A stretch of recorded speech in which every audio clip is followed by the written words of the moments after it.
है उस जिले में खराब पड़े चापानलों को डीसी को सौंपेंगे और हम लोग पूरे प्रदेश की सूची महामहिम राज्यपाल जी को सौंप देंगे।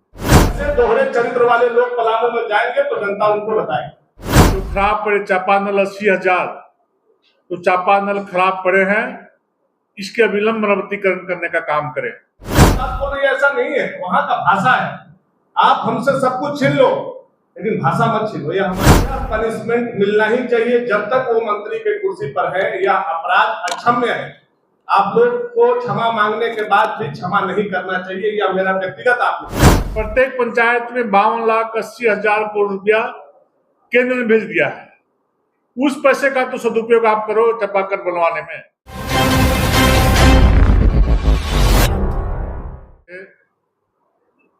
सभी पत्रकार मित्रों, भाइयों और बहनों,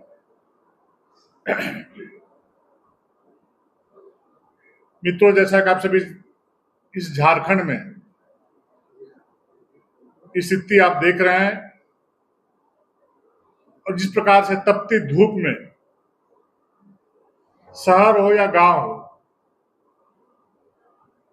पानी का घोर किल्लत है और पानी लोगों को मिल नहीं रहा है, पीने का पानी।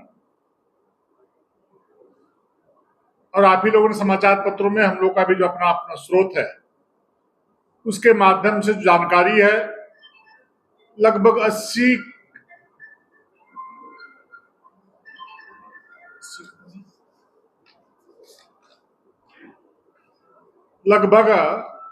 80,000 चापाकल खराब है। सरकार ने एक टोल फ्री नंबर भी दिया था, परंतु वो टोल फ्री नंबर लग नहीं रहा है। सरकार ने घोषणा किया था कि 72 घंटे के अंदर खराब पड़े चापानल को हम बनाने का काम करेंगे, लेकिन एक भी चापाकल आज गांव में पंचायत में आने वाले कोई भी चापाकल अभी बन नहीं रहा है। आज ही गिरिडीह के कुछ लोग आए थे, वो लोग बतला रहे थे कि पचम्बा एक जगह गिरिडीह में है, उसका लखारी एक जगह है, एक टोला मोहल्ला है। एक घर से लोग पाइप लगा करके विभिन्न घरों में पीने का पानी का व्यवस्था कर रहे, नहाने का पानी का व्यवस्था कर रहे।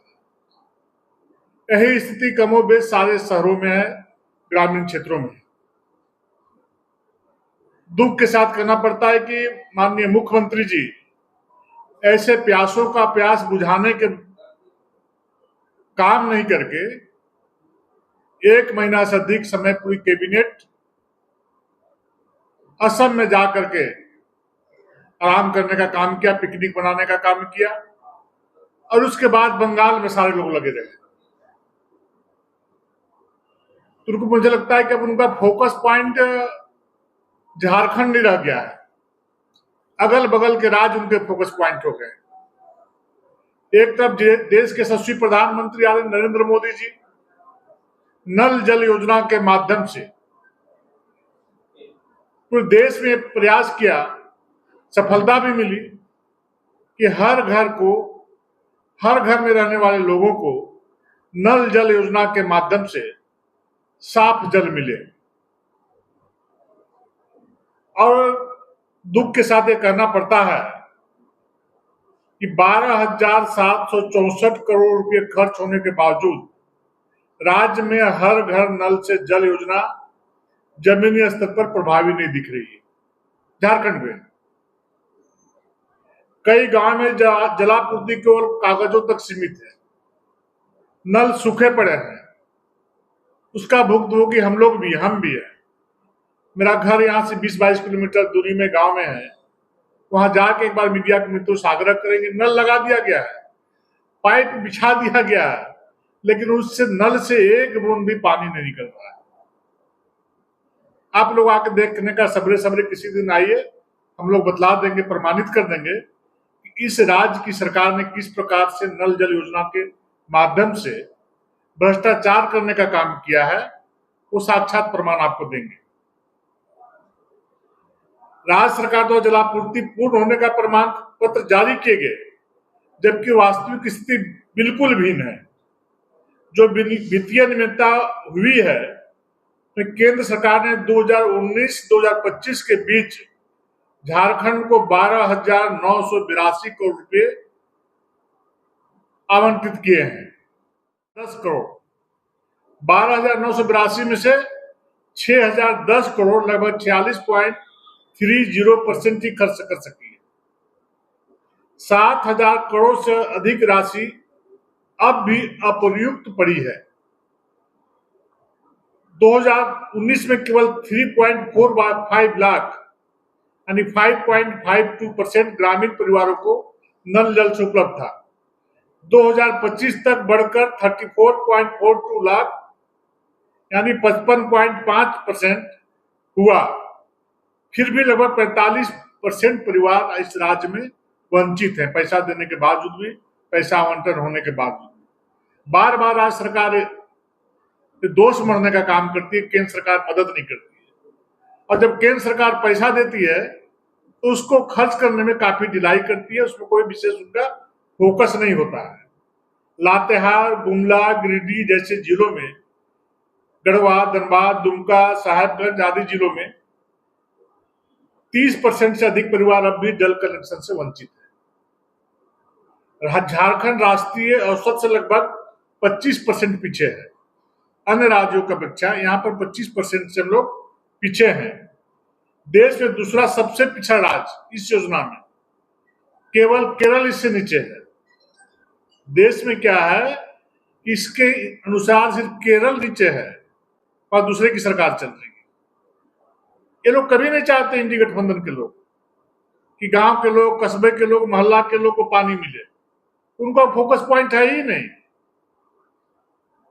हाँ, भ्रष्टाचार उनका फोकस पॉइंट है। तो जहां पर नल बिछाए गए वहां पर जाके देखेंगे तो आपको भ्रष्टाचार की बू सामने दिखाई पड़ेगी। राष्ट्रीय औसत के हिसाब से 81% के मुकाबले झारखंड की प्रगति 55% मात्र है।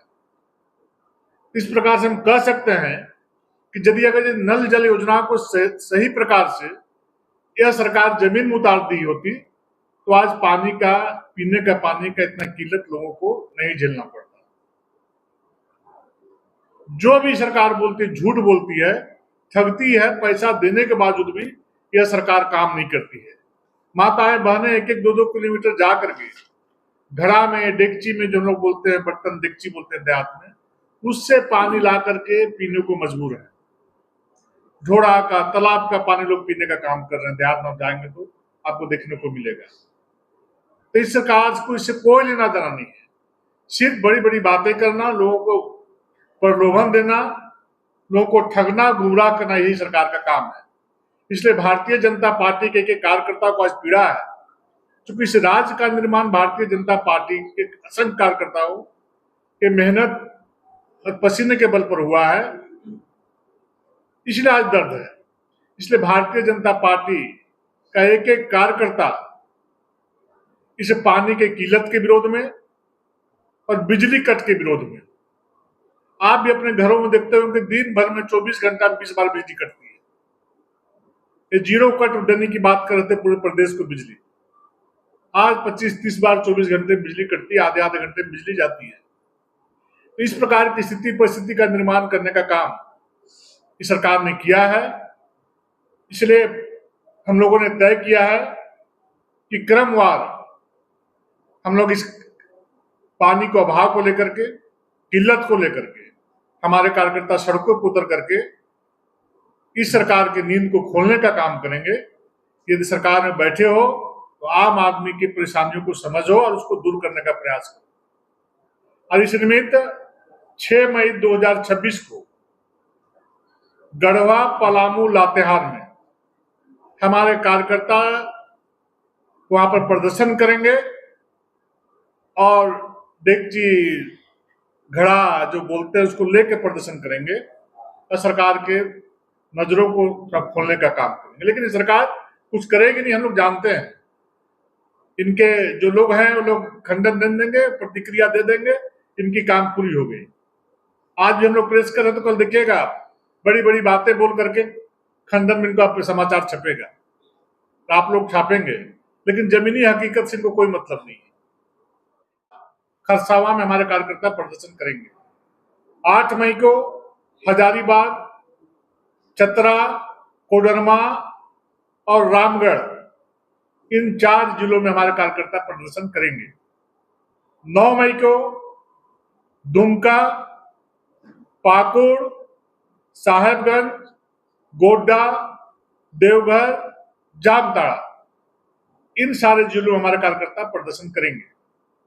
11 मई को, 10 मई को नहीं करेंगे, 11 मई को गिरिडीह, धनबाद और बोकारो, इन 3 जिलों में प्रदर्शन करेंगे। और अंतिम दिन 12 मई को रांची की राजधानी में प्रदर्शन हम लोग करेंगे। साथ ही साथ लोहरदगा, सिमडेगा, गुमला और खुट्टी में हमारे कार्यकर्ता सड़कों पर उतर करके प्रदर्शन करने का काम करेंगे। आज मैं सरकार को चेतावनी देना चाहता हूं कि किसी भी आम जन को पानी की असुविधा न हो, पीने के पानी उनको मिलना चाहिए। जो खराब पड़े चापानल 80,000, तो चापानल खराब पड़े हैं, इसके अविलंब मरम्मतीकरण करने का काम करें। अब तो मोदी जी ने पंचायत में पैसा दे दिया है, प्रत्येक पंचायत में 52,80,000 करोड़ रुपया केंद्र ने भेज दिया है। उस पैसे का तो सदुपयोग आप करो चापाकल बनवाने में, लेकिन इन लोग की मंशा नहीं है। उस पैसों को मुझे लगता है कि भ्रष्टाचार के आगोश में डालने का ही काम करेंगे। इसलिए भारतीय जनता पार्टी का एक कार्यकर्ता विरोध में उतर करके सड़कों पे प्रदर्शन करने का काम करेगा और इस सरकार को जगाने का काम करेगा। बहुत बहुत धन्यवाद। कल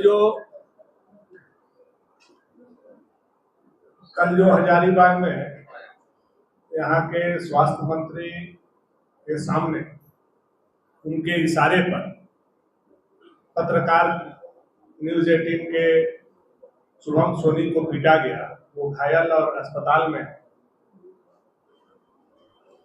पार्टी के तमाम वरीय लोग इस पर चिंता जाहिर किए हैं, दुख प्रकट किए हैं, आक्रोश प्रकट किए हैं। पत्रकार स्वतंत्र है, चौथे स्तंभ है और उनको सवाल करने का हक है।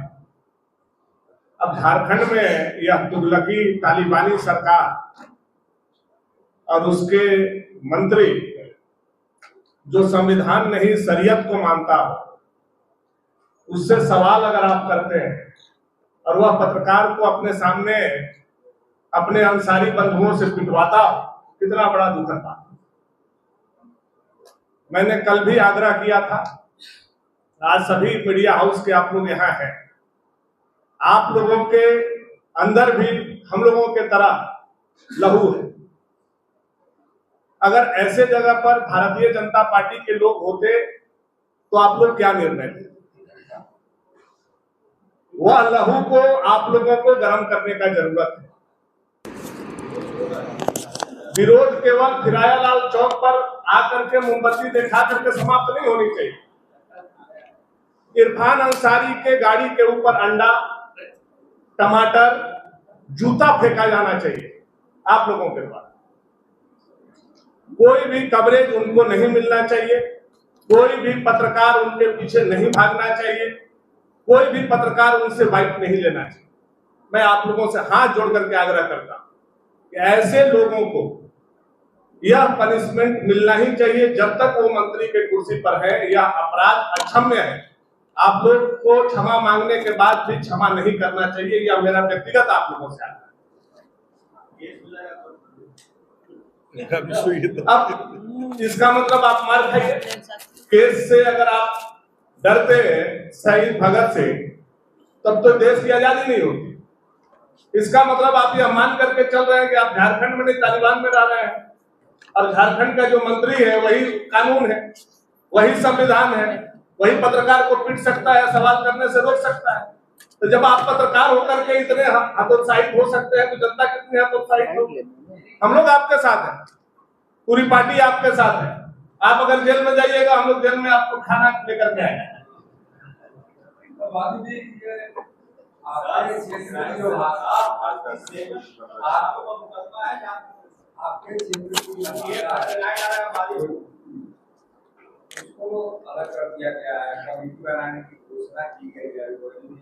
पलामू प्रमंडल के साथ हेमंत सोरेन जी ने अन्याय किया है।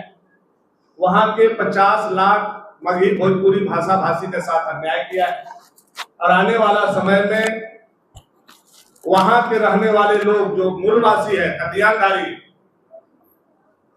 वो लोग झारखंड मुक्ति मोर्चा, कांग्रेस, आरजेडी के लोग को क्षेत्र में घुसने नहीं देंगे और चुनाव के समय में उनके जनप्रतिनिधि गांव-गांव में जाकर के वोट नहीं मांगने पाएंगे। यह मैं आज 3-3.5 साल पहले आप लोगों को बता रहा हूं।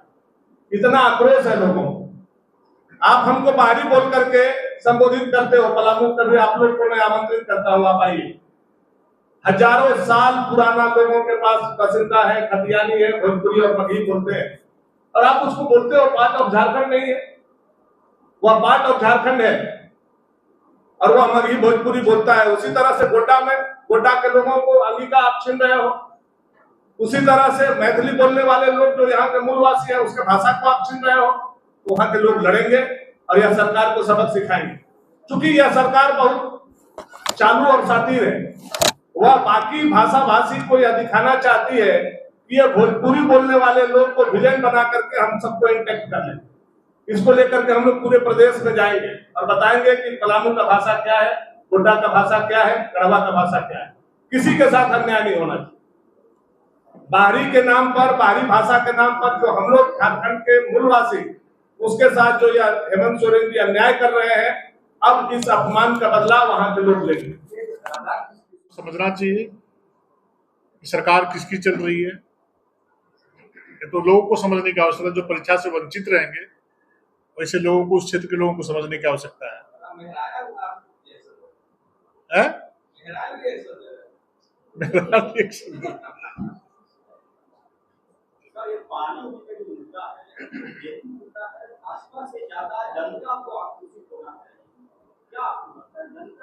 भाजपा जनता की पार्टी है और हम लोग जनता से जुड़े हुए लोग हैं। तो जनता, चूंकि गांव की जनता बेचारे हैं और वो लोग अपनी बातों को सही जगह पहुंचा नहीं पाते, तो उन्हीं की आवाज हम लोग हैं। जो हमारी जनता, गांव की जनता, मोहल्ला का जनता, कस्बा की जनता, जो पानी की मार के चलते जो परेशानी हो रही है, उन्हीं के प्रतिनिधि के रूप में भारतीय जनता पार्टी ने इस आवाज को मुखरता के साथ उठाई है। और निश्चित रूप से जब प्रदर्शन करेंगे तो प्रदर्शन में आम जन वहां पर आपको दिखाई पड़ेगी।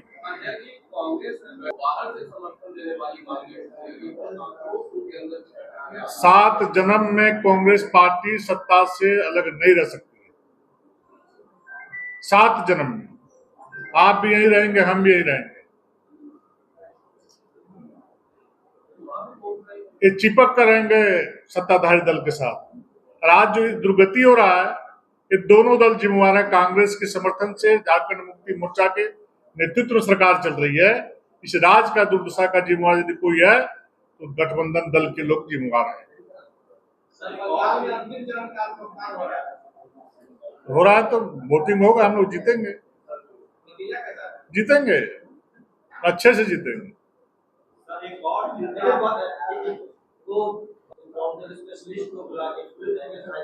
एक बार जाइए ना, कैमरा घुमा कर बंगाल में देखिए, पता चल जाएगा क्यों वहां सिक्योरिटी की आवश्यकता है। प्रत्याशी को दौड़ा के पीटा जा रहा है। साहब आप ही लोगों ने दिखाया है क्या हालत बना के बंगाल के लोगों ने रखा है। अगर सिक्योरिटी फोर्स वहां पर नहीं लगते तो अब वोट देने देते लोग। अगर लोगों को अधिकार देने के लिए, अपने मत का प्रयोग करने के लिए सिक्योरिटी का व्यवस्था किया गया है, इससे अच्छा और क्या हो सकता है। लोकतंत्र में इस प्रकार की व्यवस्था करना कोई साधारण बात नहीं है। लोकतंत्र की खूबसूरती को इस प्रकार का व्यवस्था दे करके प्रधानमंत्री जी बढ़ाया है। एक एक व्यक्ति को मत देने से स्वतंत्र किया है कि आप स्वतंत्रता पर लोग जा करके भयमुक्त होकर के वहां पर मतदान का प्रयोग करें। निश्चित रूप से आएगी। तो बंगाल बोल रहा है, बंगाल के लोग बोल रहे हैं। हम लोगों को जहां तक जानकारी है कि मुख्यमंत्री ने कल बुला करके सुबह राधा कृष्ण किशोर जी को बहुत जोर से डांट दिया और वो जानबूझ करके अस्पताल में कल इसी विषय को लेकर के पढ़े, ताकि उनको पलामू में जवाब नहीं देना पड़े। पलामू के लोगों को, पलामू के लोग उनसे पूछने जाए तो कहे कि हम अस्पताल में थे। वह बचने के लिए वो अस्पताल में पड़े रहे और जैसे ही कैबिनेट खत्म हुआ आपको घर में चले आ जाए पता नहीं। वैसे दोहरे चरित्र वाले लोग पलामू में जाएंगे तो जनता उनको बताएगी। और उसी तरह से दीपिका पांडे सिंह जी को भी अंगिका और मैथिली बोलने वाले लोग सबक सिखाएंगे। मिथिलेश ठाकुर जी ने पत्र दिया, अनंत प्रताप देव ने पत्र दिया, नरेश सिंह जी ने पत्र दिया, मनोज यादव ने पत्र दिया, राधाकृष्ण किशोर जी ने पत्र दिया, पूरे जेएमएम के लोगों ने आकर के पत्र दिया। इसका मतलब केवल बीजेपी यह बात बोल रही है ऐसा नहीं है, वहां का भाषा है। आप हमसे सब कुछ छीन लो लेकिन भाषा मत छीनो, यह हमारा अधिकार है। और लोगों में आक्रोश है, आप देखिएगा ये आक्रोश वोट के रूप में बदलेगा और ये सरकार जिस दिन जाएगी तब आप लोगों को पता चलेगा। बहुत बहुत धन्यवाद।